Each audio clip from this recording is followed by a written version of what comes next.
1, 2.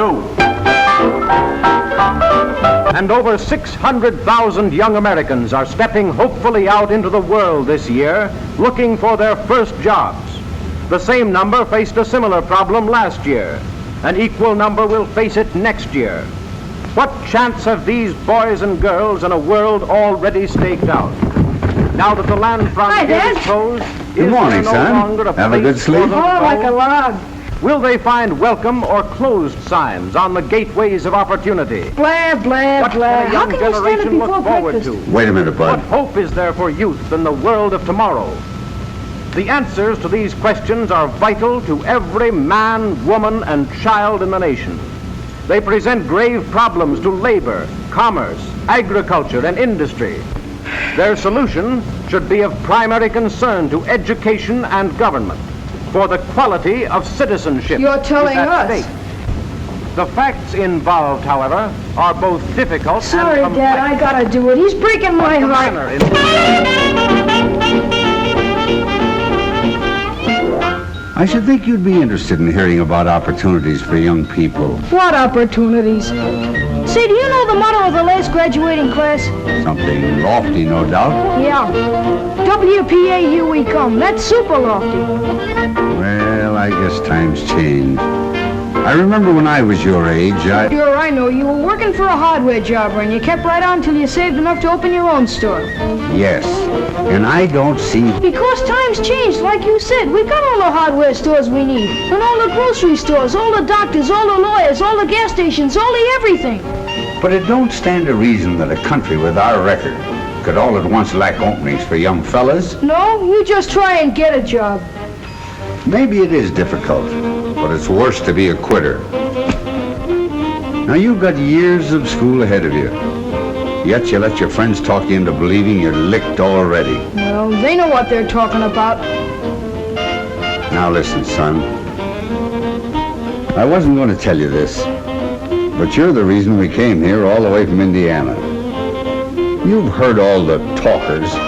Now I'm going to show you the doers. That's why I brought you and your mother to the fair. Holy smoke, the fair! I forgot where we were. Hey, Grandma! A couple of guys are starving out here. How's the job coming? Hold your horses, Bud. We'll be ready in a minute. He sure do think a lot about his stomach.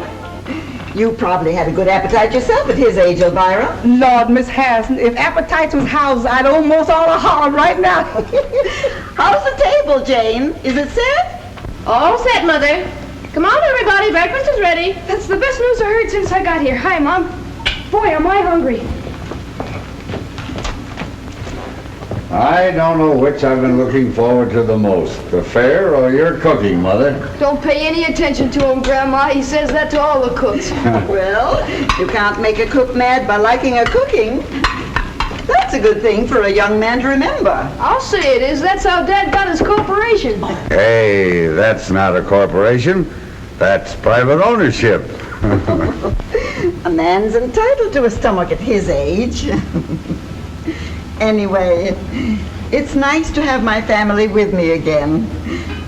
Even if it took a World's Fair to get you here. Well, we thought you had your hands full with just one member of the family. Nonsense.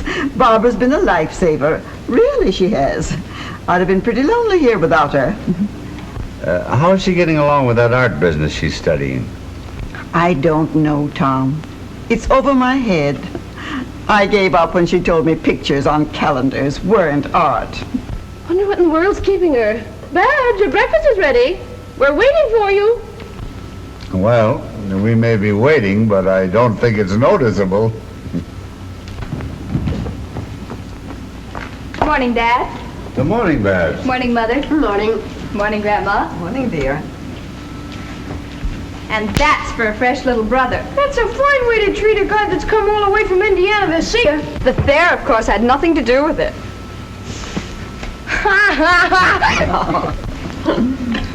My, I never realized what a good-looking daughter I had. Oh, pardon me, we had. Grandma, do you have to run an all-night lunchroom for our boyfriends like Mom did? No, there's only one, and I don't see him very often. Why, of course. Jim Treadway from back home. He's working at the fair. You couldn't do better, Babs. Jim's a fine boy. Chip off the old block. He's going places. Not with me, he isn't. What are you trying to do, get rid of me? Oh, Jim's a nice fellow, of course, only I'm not in love with him. But, Babs, I thought you had, some sort of understanding.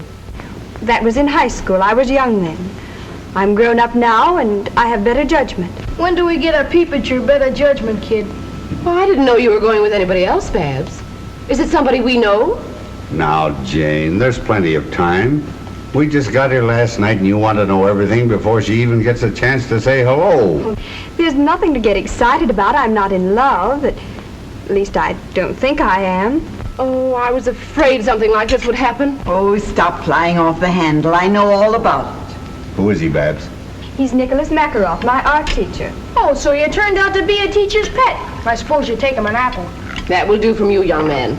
Nick's been in America since he was a little boy, but he knows the world like we know Main Street. He's a genius.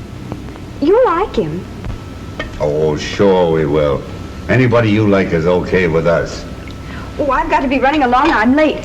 Where'll I meet you for lunch? Well, I thought it'd be kind of nice if we looked up Jim Treadway first. His folks said he's working at the Westinghouse Building. Supposing we all meet there. Babs, why don't you bring Mr. your friend along? We'd love to meet him. Sure, fetch him along, Babs. Well, all right, if he can get away. He's awfully busy right now, but I'll ask him. Goodbye. Goodbye, Bye-bye. dear. Yes, sir. It's just what this family needs. An artist. Now maybe we can get the house painted for nothing.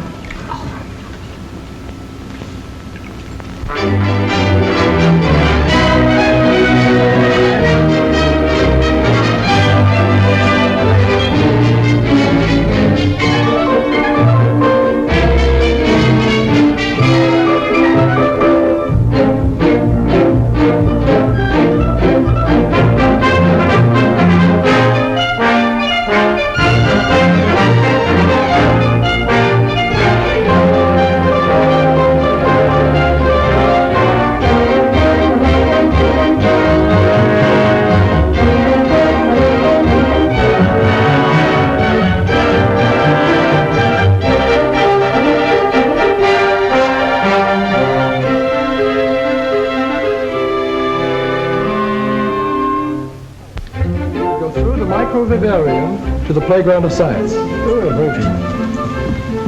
Jim, how's the boy? Hello, Bud! The same old Bud. That's a new one, isn't it? Yeah, isn't it a beaut? Hello, Jim. Hello, Mrs. Harrison. How are you, Mrs. Middleton? Oh, Jim, it's so good to see you. You're looking fine. It's good to see you again.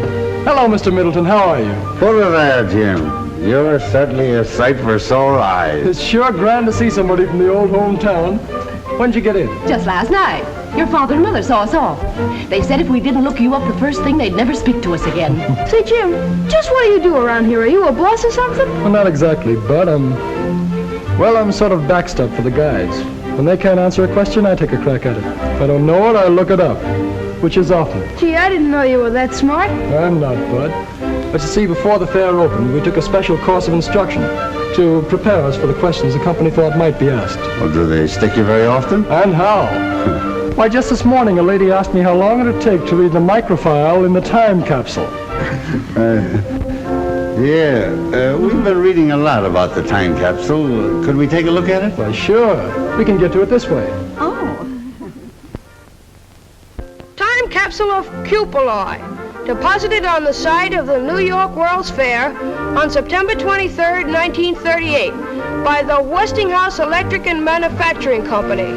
If anyone should come upon this capsule before the year AD 6939, let him not wantonly disturb it, for to do so would be to deprive the people of that era of the legacy here left them. Cherish it, therefore, in a safe place. 5,000 years from now, the peoples of the future will look back on us as we look back on the early Egyptians and Babylonians. The time capsule down there is actually a message from our time to theirs. Those who open and study it will know more about us than any man living today. But, Jim, how in the world do you know it'll last so long? Because the copper tools of the ancients have come down to us from even farther back. The capsule is made of a still better copper alloy called cupuli. It's hard as steel and equal to pure copper in resistance to corrosion. Well, what I'm wondering is how anybody will know how to find it in the year, what was it, 69, 39? How to find it, what's in it. In fact, everything about it was printed in the book of record of the Time Capsule. It's on permanent paper that's been distributed throughout the world. To libraries, museums, lamaseries, monasteries, temples, every safe place imaginable. Well, who picked the stuff that was to go in it, Jim? A committee, aided by authorities in every field of science and the arts. It's a complete record of our civilization. Is this exactly like the capsule? Yes, and it's cut away so you can see how it's packed. These side cases show you the variety of things in it. Look, there's a woman's man. The ladies had to reveal a lot about us to future scientists. It sure will. They'll think we're nuts. Are these little reels the microfile? Yes. It's hard to believe, but on these small reels of film are reproduced all these books, papers, and magazines. It's a record of 10 million words and 1,000 pictures. So how will they read them? A small microscope is included. But there are also instructions how to make a large reading machine. Also, how to make a motion picture projector for the 3 special newsreels. I suppose cloth and things like that are in it, too. Everything from samples of fabrics to a dozen different kinds of common seeds. I bet a nickel I know something that isn't in it. Mickey Mouse. You'd lose, Bud. Mickey Mouse, Dick Tracy, Barney Google, they're all there. Even toys and money. Why, the list of contents alone takes up 17 pages of fine print. Boy, they weren't fooling when they made that capsule, were they? It's the brains of the world done up in a small package. And it's the most permanent exhibit at the fair. It'll still be here when the rest of this place is nothing but dust. That's remarkable. Have you got time to show some of the other sites, Jim? All you can use. You men go along. Jane wants to write some postcards home. We'll look around and meet you later. Well, that's the writing room over there, the glass enclosed room. Perhaps you'd like to enter our letter writing contest. Letter writing contest? What's that, Jim? Well, both the folks who write and receive the best letters home from the fair each week are awarded cash prizes. The winners are announced every Sunday evening during our Letters Home radio program. Say, see if you can get me the dope on that contest while you're over there. I might just as well have some of that cash as the next guy. Pretty sure of yourself, aren't you, Bud? Well, they can't shoot you for trying.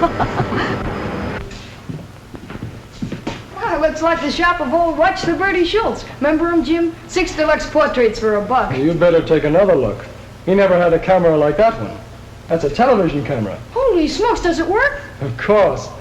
You go down there, Mr. Middleton. You can see and hear Bud on a whole row of television receivers.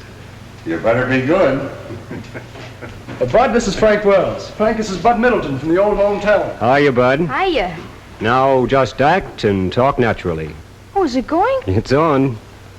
Hiya, folks. This is Clark Gable Middleton speaking. As you can see if you've got your television sets turned on. What state are you from, Bud? Indiana, the greatest state in the world. And if Grover Whalen's listening in, New York's okay, too. Well, what do you think of the fair? Well, as a guy I once studied about said, I came, I saw, and I'm almost conquered. How am I doing, Dad?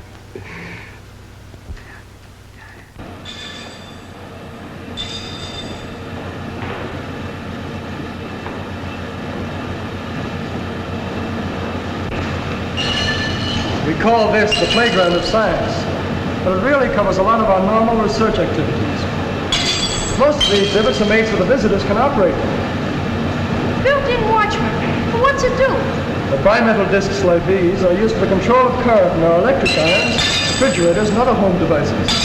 They save you money by shutting off the current as soon as the right temperature has been reached. Well, that's a new one on me. They're used by the millions. Only they're hidden in the appliances where you can't see them. Oh, what's that? Well, that's the planticizer.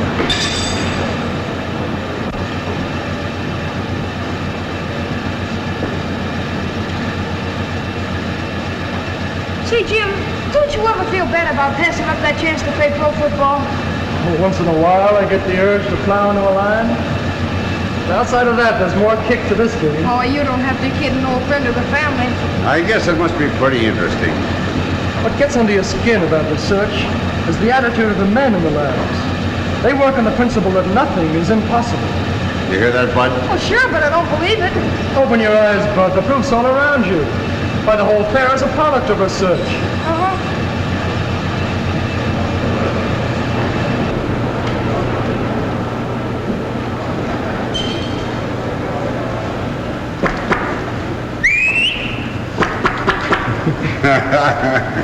One can't help marveling at all the new things they're inventing every day. A company can't stand still under the American system of private enterprise. It has two ways to go, back or forward. If it can make better products than the other fellow, it moves ahead. If it can't, the other fellow gets the business. But in either case, the public benefits. You mean in better goods? Yes. That's where fellows like me come in. In our research labs, we have four main jobs. We must constantly improve our existing products, so more people will be enabled to buy them. We must try to lower their cost by cutting waste of effort and material. Then we must anticipate the demand for new products before people realize they need them. Well, that's only 3 jobs, Jim. I kept count. The last is industrial prospecting. Like prospecting for oil or gold. Sometimes we hit gushers, like radio, mechanical refrigeration, or air conditioning. Then 100 new industries spring up and thousands of new jobs are created. And another boost is given to our standard of living. Just remember that, Bud. Well, here's something else that might interest you, Bud. Here's the oscilloscope. Talk or blow or whatever you did before into the mic, and you'll see your voice projected on the screen.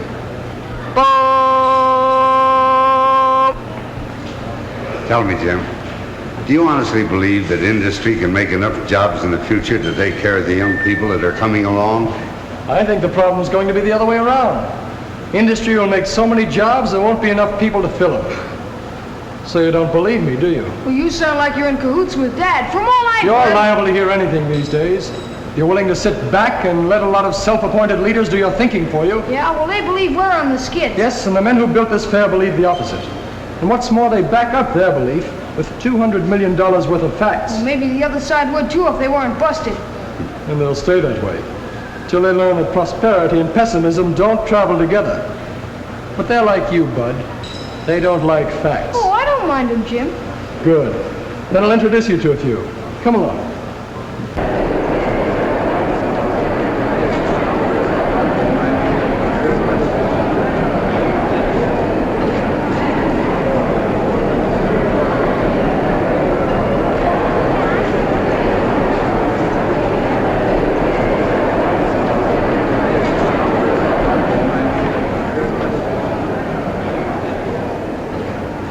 Isn't it wonderful, Nick? Beautiful. I guess we're a little early. What do you want to do? Anything but inspect this temple of capitalism? Oh, Nick. Look at them. Their eyes popping out of their heads, drooling over the very things that are taking away their jobs. Now, Nick, don't get all excited. My family think that America is a pretty swell place, and I don't want you to disillusion them. I know. I'm here to be exhibited. Mute but beautiful. Don't say that, please. I want them to like you, to know you as I do. Did you tell them we're in love? That I want to marry you? That I've asked you 100 times? Of course I haven't, Nick. It isn't like telling them that I've got a new hat. I have to do it gradually, the right time and the right place. But why all this strategy? We don't have to maneuver like a battery of tanks. We're not at war with your parents. This is between you and me. It isn't as simple as all that, Nick. Listen to me, Babs. If there's one thing in our lives that doesn't concern other people, it's our marriage. We can slip away after lunch, and by dinner time, you can be Miss Smeckerle. Not so fast, Nick. Give me a chance to find out whether I really love you or not. Then if I do, all right. I want my family's blessings beforehand, not when they can't help themselves. Afraid of being cut off with the proverbial shilling, darling? No. Money doesn't count where love is concerned. No, of course not. Here are some people who believe in finding out things for themselves. These boys and girls are all members of the Science and Engineering Clubs. They're sponsored by the American Institute of the City of New York to encourage the scientific knowledge of young people. The movement's spreading over the whole country. Now, this is the kind of a thing that appeals to me. Do these same kids stay here during the whole fair, Jim? No, there's constant rotation. Each group stays here only a short time. Altogether, about 1,000 of them get a chance to use the lab. You know, Jim, the children seem to think that I'm an old fogey. But I just can't help believing that our welfare is rooted in character, not in panaceas. To me, systems don't seem to count half so much as the right kind of men and women, like these kids are going to be.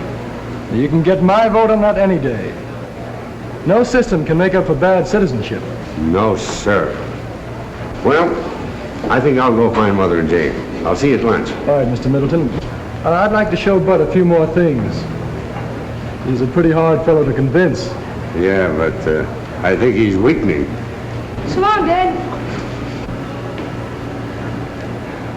By the way, Bud, how's Babs? Okay. Is she going to be here today? I heard her say she was coming out here for lunch, but you never tell about women. Desperate spurt, hitting those dishes with everything she has. She's consistently diving in the bottom of the dark and greasy water to search for knives and forks. Dishwater splashing around terrific rate all over Mrs. Drudge. That rubber apron isn't much help now. She's splashing so hard it's getting all over me, and it's a little dangerous to attempt to give a blow-by-blow account of what's going on in that dishpan. There's a lot of action over here. She's mopping up with a towel to get the water some of the dishes she dried a few minutes ago. That water in the pan is an awful messy-looking sight, folks. I wish you could see it. Incidentally, in the entire operation, the dishwasher would use a total of only 15 quarts of water, which is a lot less than Mrs. Drudge's use. And now over here, Mrs. Drudge washes dishes just like Tom. That water's not coming out, and remember, folks, Takes him an hour to wash a plate. The heated dishes Then he usually drops when that door's open. I mean, he gets more water on the floor than on the dishes. That's why I never let him help me anymore. Mrs. Drudge, come on. Now I know he's smarter than you Very are. fast, Mrs. Drudge, come on, please. Hurry, Mrs. Drudge, before it's too late. That water's coming out very fast. Too late. There's the last drop of water, folks. The contest is over in exactly 7 minutes and 58 seconds. In that time, Mrs. Modern has washed 50 dishes and 40 pieces of silverware. Well, it's all over, Mrs. Drudge. You may as well rest now. As I said before, ladies and gentlemen, this contest is going to be scored on 3 counts. First, the time it takes to do the dishes. Unquestionably, Mrs. Modern wins on that score. Second, the cleanliness of the dishes.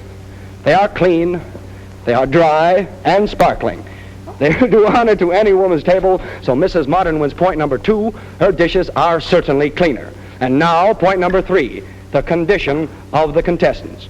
Mrs. Modern looks as fresh and neat as when she stepped into the ring, while Mrs. Drudge, well, I'll have to leave that to you. And so, ladies and gentlemen, I give you the winner, Mrs. Modern.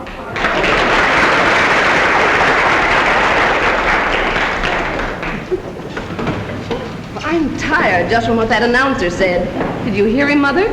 In 15 years, a woman washes, dries, and stacks a pile of dishes 9 times higher than the Empire State Building. Imagine it.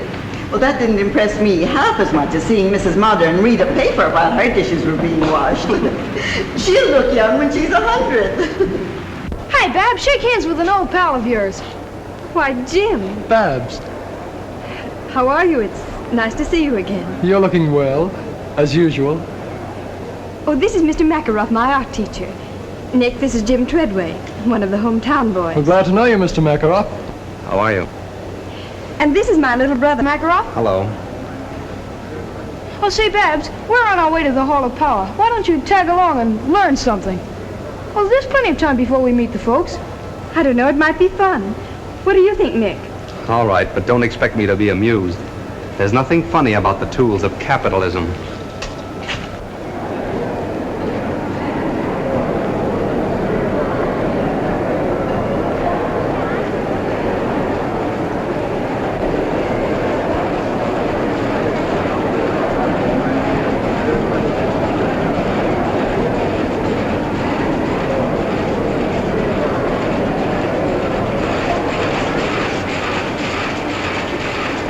Boy, look at that machine make ribbons. 7 at a time. Ain't it a honey?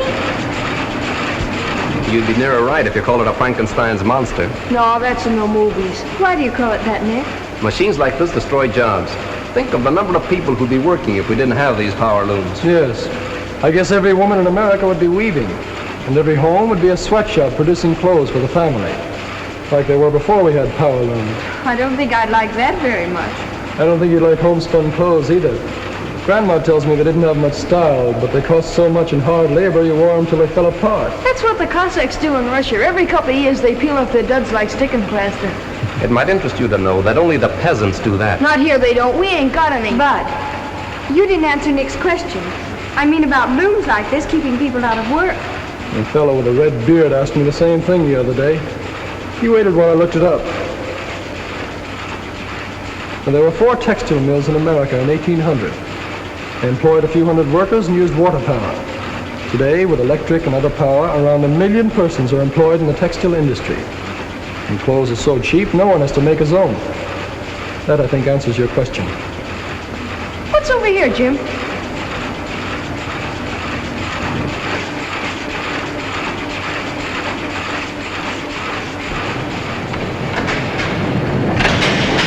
is it, Jim? Look at that thing go around. It's a manipulator table used in a steel blooming mill. You can control the billet with these switches. Watch out, it's going off. Oh. The photoelectric equipment keeps it on the table. I suppose you're going to tell us machines like this benefit labor. And how? Not many years ago, steel making was a dangerous occupation. Now, the safest place a steel man can be is in the mill. It's safer than his home. That's right, capitalistic propaganda. Oh, you're kidding, Jim. I'm stating a fact. I know one steel plant that employs 10,000 men. While 15 of them lost their lives at home and other places, not one was lost in the steelworks. That's hard to believe. Well, there's the answer right there. Electrical control. Instead of swinging a sledgehammer all day and risking his neck, the steel man sits where Bud is and does his work with the master switches. Well, if one man can do all that with a machine, then I agree with Nick. It can't help but lessen jobs. Here's why they don't, Babs. It's very simple. Machine production makes better and cheaper products. As a result, more people want and can buy them. That in turn creates a demand for more labor. That's just one of those so-called economic laws that doesn't work in practice.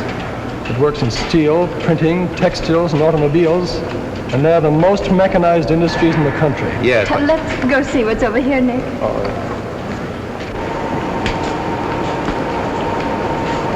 Now you can operate that yourself, Bud. Oh, thanks. Step on the dead man's pedal here, or keep it down always with the runner. You step on the right pedal, and you stop and spin. That's your brake. This is your gong. Does your company make any really large equipment, Mr. Treadway? Yes, they do. Some so big it has to be shipped piece by piece. For example, an electric furnace we made for a large motor company is 330 feet long. I thought so. Those are the kind of machines that displace men. Mass market industries don't modernize to save jobs, Mr. Makarov. Their aim is to increase production. That's how employment is created. The only way, in fact. General statements don't mean much to me, Mr. Treadway. All right, facts then. I know in 1 year these people spend $9 million for what you call labor-saving machinery. That same year, they increased their payroll by 40,000 men and $88 million. Funny how a guy with facts can break up an argument. I suppose you think that's funny. Oh, so you can't take it, huh? Don't you think we'd better look up for folks? It must be nearly time for lunch. Yes, I guess you're right. They'll probably be looking for us. Come on, Beth. Okay. Nick, please be careful during lunch. Dad looks on things the same way Jim does, and he might take you seriously. But I am serious. I know, but promise me that you won't start an argument. All right, if you say so. But I won't enjoy myself.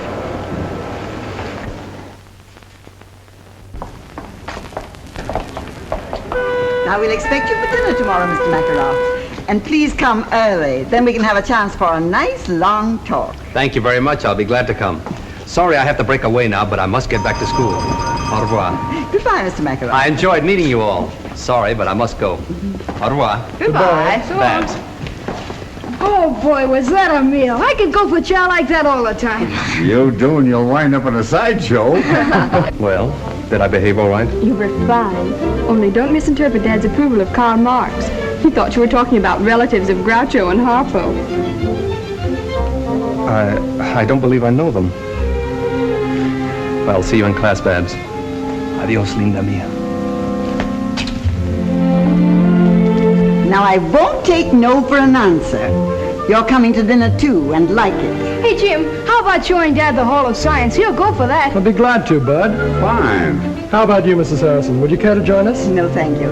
I want to show Jane and Barbara some of the things in the Hall of Electrical Living. Well, say, Electro, the motor man, will be doing his tricks at 2 o'clock. Let's meet there. All right. Come on, Jane. Barbara.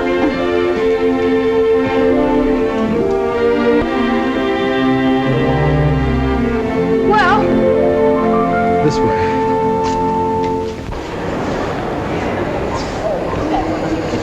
Yes. That's what I call smart. Making time the theme of the home exhibits. I don't get it. What's smart about it? Well, if there was one thing a woman in my day never had enough of, it was time. It was her master. Some had two, if they had a bossy husband. Don't tell me you're against her. No, indeed. Only against slavery. Domestic or otherwise. That's why I like electrical engineers. They signed our Emancipation Proclamation. Go on, look.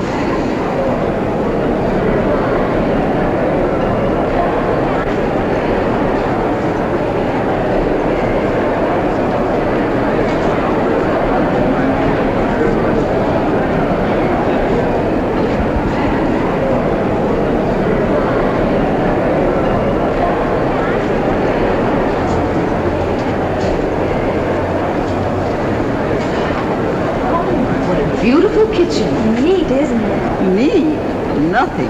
It's a paradise. No one who hasn't cooked over a wood stove by the light of a kerosene lamp can really appreciate what it all means. The steps, it would say. The good old days, eh, Grandma? Yes, and anybody who wants them can have my share. This is the new electric dishwasher. That's keen. Bud and Dad would sure go for it. They're the official dish dryers. Tom's going to get me a dishwasher like that for my birthday. It's the last thing he ever does. But, Mother, your birthday was last month. Well, I've just decided I'm going to have another.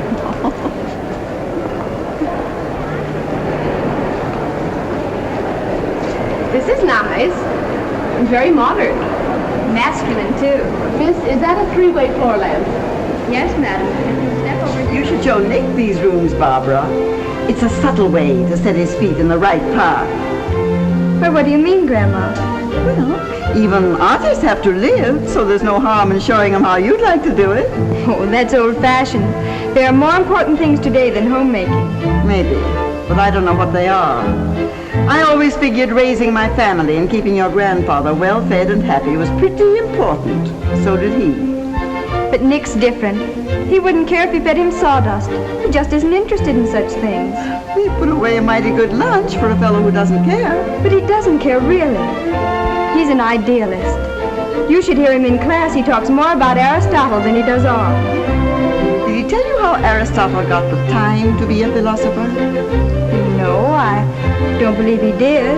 Well, he talked the richest woman in all Greece into marrying him. And so, ladies and gentlemen, with a great deal of pride and pleasure, I present to you Electro, the Westinghouse Moto Man. Electro, come here. And here he comes, ladies and gentlemen, walking up to greet you under his own power.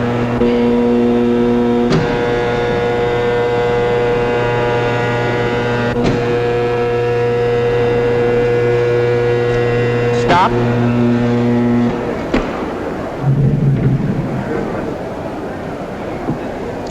You see, all I need to do is to speak into this phone, and Electro does exactly what I tell him to do. Sometimes. But I don't see why I'm telling Electro's story when he's perfectly able to tell his own. So let's listen and see what Electro has to say to us today. All right, Electro, will you tell your story, please?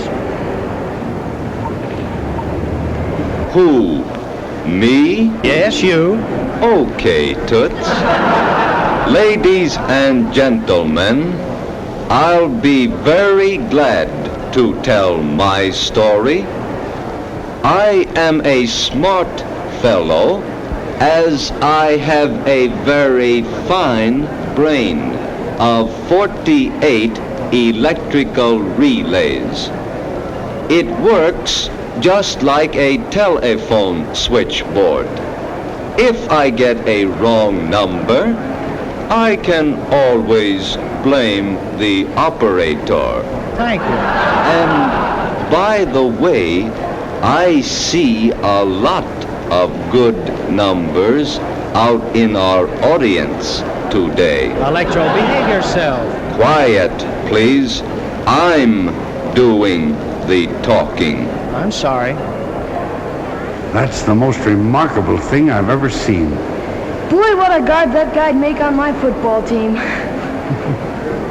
Now, Electro, a moment ago you were bragging about being able to count on your fingers. Do you remember that? Well, we're going to find out about that. Now, do you remember how many children were born at the same time to a certain family up in Canada? Do you remember that? All right, let's see if you do. Count them on your right hand. 1, 2, 3, 4, 5. 5? Well, that's absolutely correct. Why, he's almost human. If he wasn't so big, I'd take him for an engineer. All right, now, Electro, I know you enjoy these, and I'm really going to try to give you a nice pleasure out of these. So here you are. You got that? Now hold on to it. You may now smoke this cigarette. Go on. Oh, yes, Electro, you do need a light, too, don't you? All right, here you are.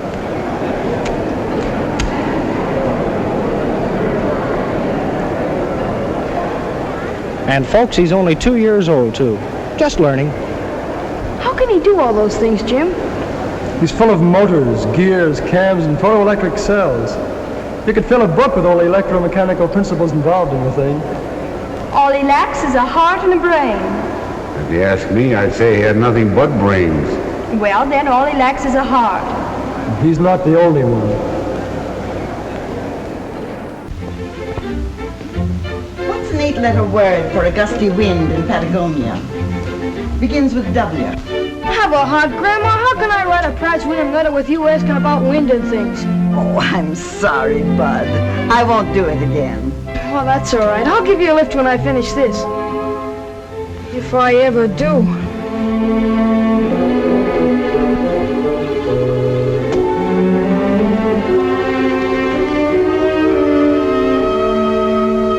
Say, Jim, what would happen if all the things Westinghouse developed first just disappeared? Well, suddenly, I mean. Well, it's easy. There'd be no electrical industry. It'll put the world back 50 years. Why do you ask? Well, I figured all the others would write about what they saw at the fair. So if I tell them what wouldn't be there without Westinghouse, I won't have any competition. You got something there, Bud. Go to it. Hey, wait a minute, Jim. I need some facts. All right. Just consider 3 out of the thousands of things we pioneered and where we'd be without them. Oh, just a second. All right, go ahead. First, alternating current, or AC as most people call it. It permits the economical sending of electric power long distances from where it's generated. Second, the steam turbines for use in the big power stations where electricity is made. And third, radio broadcasting. The Westinghouse station KDKA at Pittsburgh was the first to broadcast programs on a regular schedule. Do you think those are enough? Well, we make over 8,000 other products you could mention.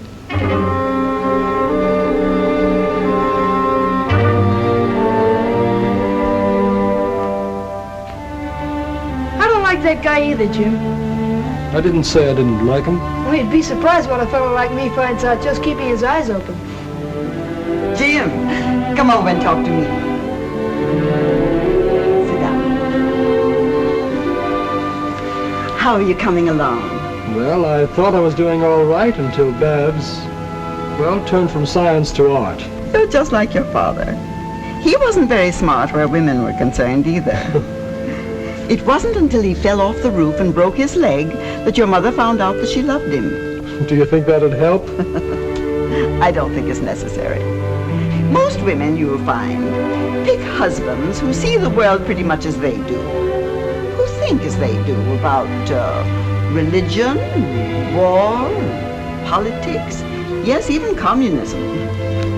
They do it unconsciously. It's bred into them from childhood. Yes, but they can make mistakes, too. And they can also correct them if you give them a little time. I never knew time had so much to do with love. I don't understand what you mean exactly by abstract form, Nick. That's the trouble with verbal language. It's too clumsy to express elusive qualities.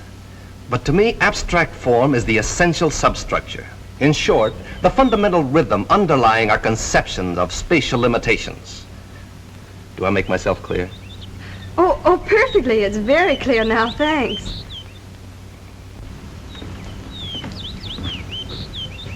Say, this weather's almost as good as Indiana's. Don't get up. What do you got there, Mr. Makaroff? One of your paintings? Yes, it's a work that I'm rather fond of. A good piece of abstract painting, don't you think?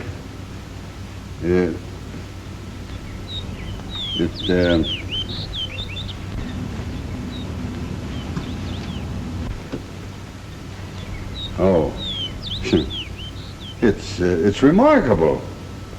Certainly got a lot of color. No doubt about that. What does it represent? Represent? Why, it doesn't represent anything. Why should it? It's a picture, an independent entity. There's no reason to imitate something else. No, I suppose not. It's just that I'm sort of used to looking at pictures of people and objects, you know. Why? Why? Well, it's,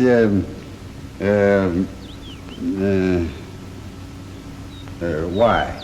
If you want a house or a flower, you can go and look at them. Or if you want them represented, you can have them photographed. So why allow them to intrude into pictures? Yeah, I guess you're right. Well, if you young folks will excuse me, I think I'll take these flowers in and put them in some water. I think they need a drink. Dad's idea of fine art is rearing a two-fisted family. Too bad. You ought to keep up with the times. I meant to show you this before. What do you think of it? Oh, it's unique, all right. I don't think I've ever seen a ring like it. It's really a collector's item, a rare specimen of barbaric jewelry. It's been in our family for about 300 years. 300 years? Notice its color. Why, it's a study in polychromatic harmony. It's beautiful. Really lovely. Oh, no, Nick, I couldn't take a ring like that. Why, it must be priceless. Don't be silly. I want you to have it.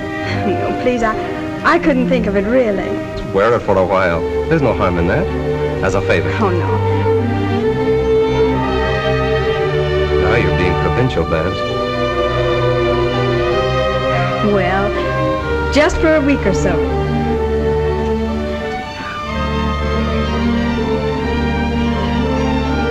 How does it look? Now that you're wearing it, I can tell you. This ring has been for over a dozen generations. The official seal of betrothal in my family. Well, I think the others would like to see it. Mother! Dad!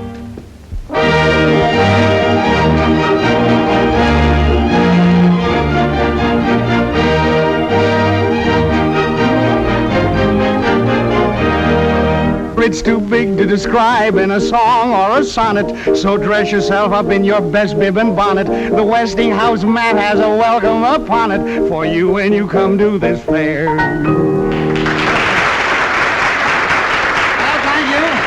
Thank you. And now, the fourth winner in our Letters Home contest, a very young man from Riverdale, Indiana. Dear old Indiana, garden spot of America, Mr. Bud Middleton.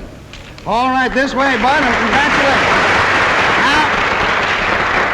Now, your prize-winning letter in the Westinghouse contest made all the judges sit up and take notice.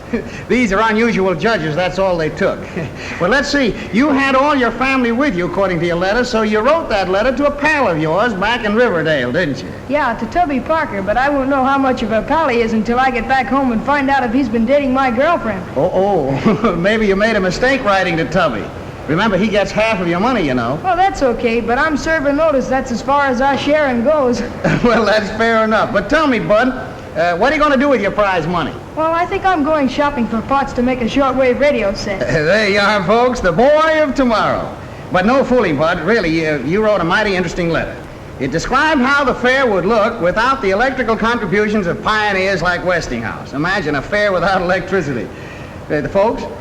Hello, folks. But I'm going to spare the details that you went into in your letter, and suppose you just sum up what you said, huh? If it weren't for fellas like these Westinghouse engineers, what would this fair be like? Well, I don't think there'd be any fair. Well, that's fair enough, too, isn't it? And very much to the point. Thank you very much, Bud, for those kind words. But I believe our vice postmaster in charge of judges, our personable Miss Bennett, has the verdict ready as to the grand prize, our double award for the best letter of this week's crop. Am I right, Miss Bennett? Yes, I have it here, Mr. Perkins. And who, may I ask, is the lucky winner? The winner is Mr. Bud Middleton. Very good. Oh, boy, the jackpot! Electricity, here they come!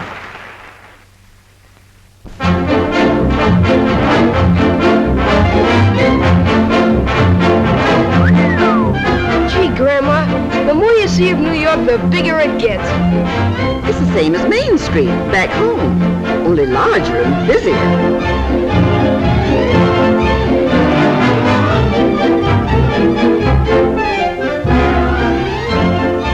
Well, maybe we can get what I need here.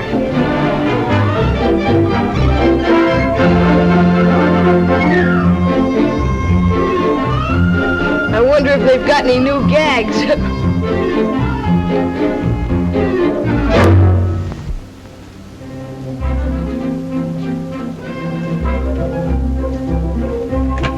The spitting imager, I'll eat your hat without salt. We might be wrong. May I see the box of rings in the middle of the window, please? Why, certainly. You can search the city, but you won't find a nicer piece of costume jewelry. They're the same, all right, Grandma. That's a perfect copy of a ring in a Moscow museum. Is it very expensive? Well, I'll be very honest with you. It's worth more, but you can have that for $2. And at that price, I'm practically giving it away. I'll have a half a dozen, if you please.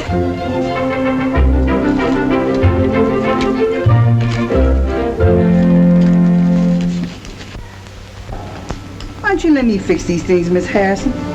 You know, Big Feet, that's my next to last husband. Big Feet say I make sandwiches that knock your eye out. That's why I'm doing them, Elvira. I have use for my eyes today. Huh. Ears is all you need. If that foreign gentleman's coming, he sure got a powerful tongue. Mr. Makarov's to be the guest of honor. Hello, Grandma. Hello, Elvira. Honey, you sure is dogged up. My. You look lovely, dear. Anything I can do to help? Oh, I nearly forgot. You left your ring on my dresser. My ring? That means bad luck of some sort. Grandma, I've got my ring. Why, they're absolutely the same. Where'd this other ring come from, I wonder? I don't know. Hello, everybody. Can I help? Oh, what's the matter with you, Babs? Are you sick? No. No, I'm all right. Oh, I declare I think you'd lose your head if it wasn't glued on. Here, it's your ring. I found it on my dresser. What's wrong? Don't you want it? The very same. Why, they're all alike. Where'd you get them all, Babs? Land sakes alive.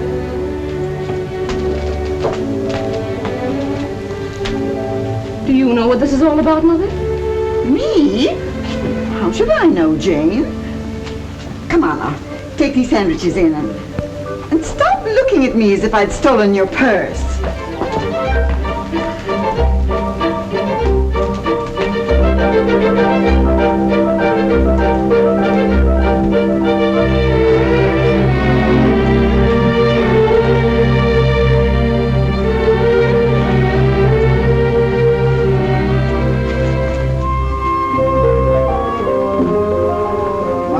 Isn't used to this shaving twice a day.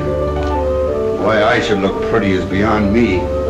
You won't even know I'm around. Where's my tobacco? Oh, Babs, you left your ring in the bathroom. You know, that's no way to treat a valuable ring like this. You might lose it. Say, how many of them have you got anyway? Too many. Hi, everybody. Has the eating commenced yet? Gee, I haven't had anything to eat in about 4 hours. Food is good, but the service is awful. Oh, say, kid, just how many rings did that guy Nick give you? Was he in the jewelry business? Well, I found 2 of them in my room. Holy smoke, you got 1 million.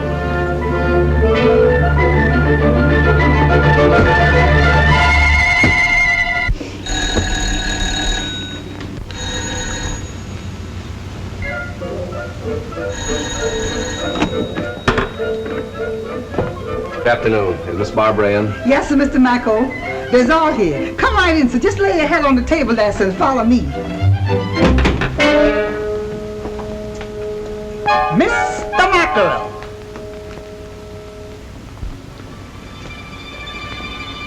Good afternoon, Mrs. Middleton. Hello, Bud. Mrs. Harrison.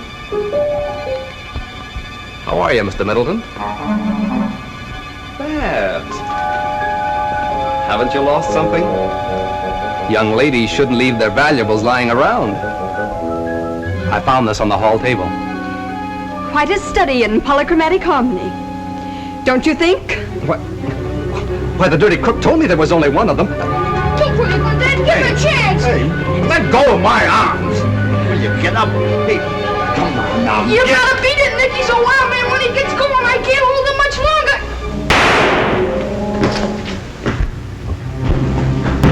Land sakes alive, who all done busted what?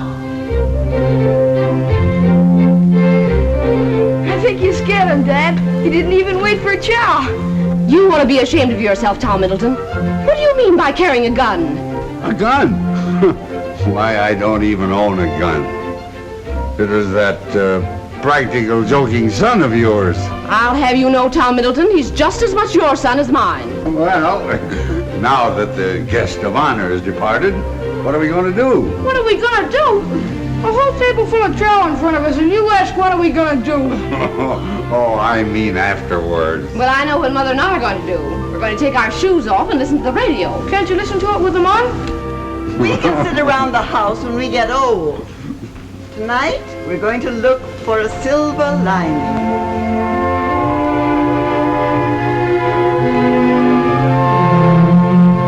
Just 46 years ago this month, I was doing the same thing, watching the lights of a World's Fair. The Columbian Exposition at Chicago. That was the first American fair lighted by electricity. Yeah. And Jim's company furnished most of the lighting for it. We've come a long way since then. Say, Jim, did you hear about the dame asking when the keepers feed the lagoon?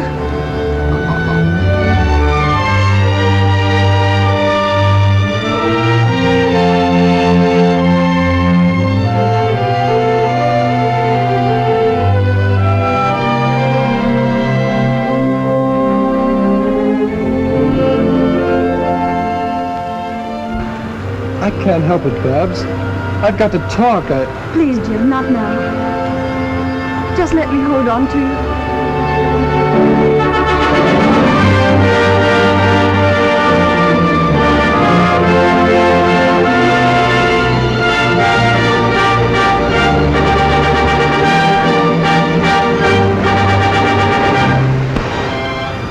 I wonder if the years ahead will be as bright as this. We haven't seen anything yet, darling. Why, all this is merely a sample of the real world of tomorrow.